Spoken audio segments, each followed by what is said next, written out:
And there are reports that Iraqi Kurds have shot down a helicopter which they claim had been used in airstrikes against them. Turkish officials have made no comment on the matter, but a Russian government source has confirmed to RT that the incident did take place.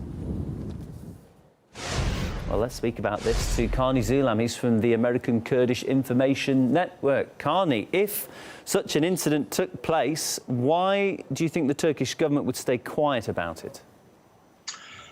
Well, Turkish government would like to portray itself as invincible, as a power that cannot be beaten.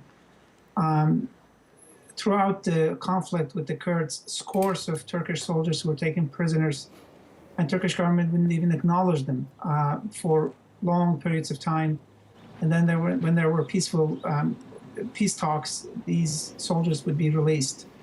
About the helicopter that you brought up, in the Turkish media, there's no reference to it, but there are some references now in the some of the Kurdish dailies about it.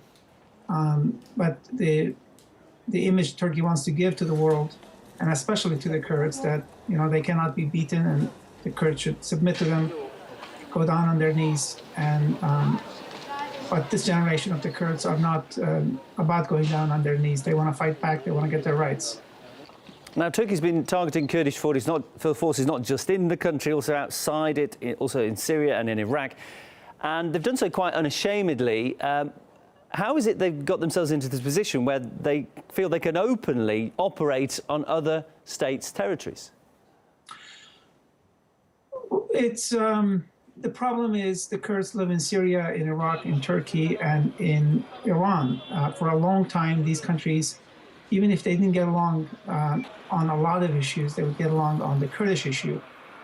So when Saddam was in power, for example, Turkey had a green light, if you will. It could fly into Iraqi Kurdistan and fight the Kurds at will, Turkish Kurds meaning.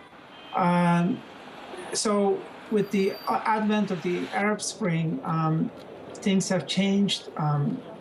Anytime now when, for example, Turkey attacks Kurdish positions inside Iraq, the Arab League condemns it, Baghdad government condemns it. Turkish-Syrian relations are not good now, so anytime Turkey wants to attack the Kurds inside Syria, Syrian government condemns it.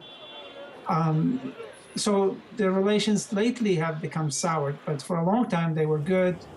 And the good part was that the common denominator was that they all didn't like the Kurds and they all wanted the Kurds not to prosper, if you will.